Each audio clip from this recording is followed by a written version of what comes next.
Hello everyone. In this video, I will show you how to fix the problem when Windows Firewall is blocking your connection. First, we will allow the app through the firewall.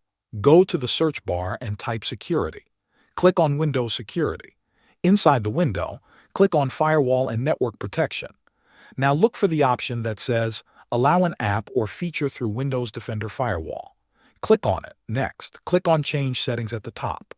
You may need administrator permission. After that, scroll through the list and find the app that is being blocked. When you find it, check both boxes under Private and Public. This allows the app to connect to all networks.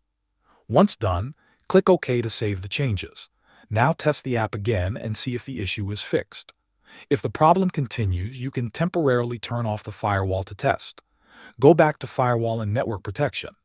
Click on Turn Windows Defender Firewall on or off. Select Turn Off for both private and public network settings. Click OK. Now check if your connection works. If it does, the firewall was blocking the app. Remember to turn the firewall back on after testing to keep your system protected. Thanks for watching.